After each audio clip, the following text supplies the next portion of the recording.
Progressive Democrats are taking on the old guard, far-left candidates becoming more emboldened by the rise of candidates like Mamdani and are escalating their fight against House Democrats, looking to help unseat the party's older establishment lawmakers. Here to react is political analyst and former advisor to Senator Bernie Sanders, Teslin Figaro. Teslin, great to see you this morning. I want to get to this first. This headline in Axios, it says Democrats' big age headache is becoming a migraine. They say, quote, of the House Democrats who will be at least 70 years old by Election Day 2026, nearly a dozen are already facing primary challengers within months to go after the first congressional filing deadlines. A House Democrat who spoke on the condition of anonymity predicted dozens more of their colleagues could end up facing primary challenges. So you work for Bernie Sanders.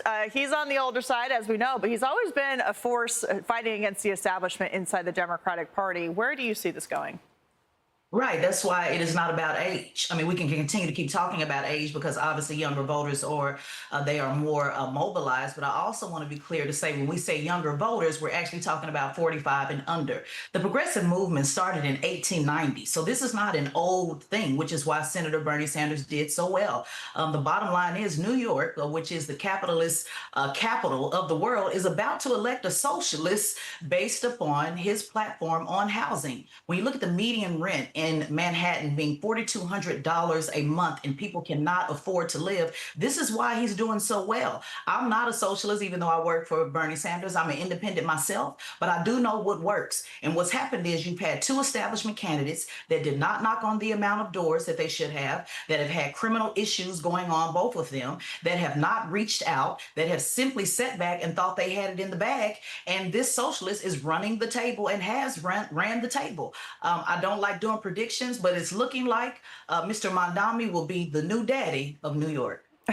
But do you think that these policies could work nationally? I mean, you saw in the 2024 presidential election, the majority of the country shifted to the right on a lot of these policy issues, not to the far left. And yet that's where we're going with Mamdani, with the Democrats who are trying to nationalize him by bringing him to D.C., by putting him up on a platform with other progressives in the party, like AOC, for example. So is this something that is just going to stay in New York City, which is a deep blue part of the country, or is this going to work nationally for the Democrats? That's a great question. I train hundreds of folks every month on how to run for office and how to organize. And one of the things that I always caution them on is nationalizing candidates that can absolutely be a disaster. What works in New York City will not work in Georgia.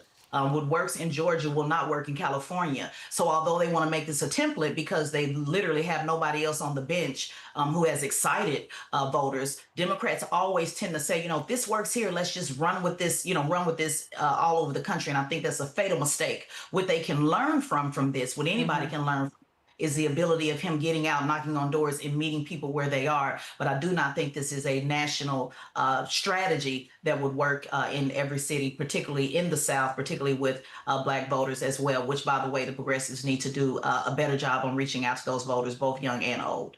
Well, Teslin, you talked about training hundreds of people throughout your career, so it's really great to have you to talk about this issue. Thank you so much. Thank you.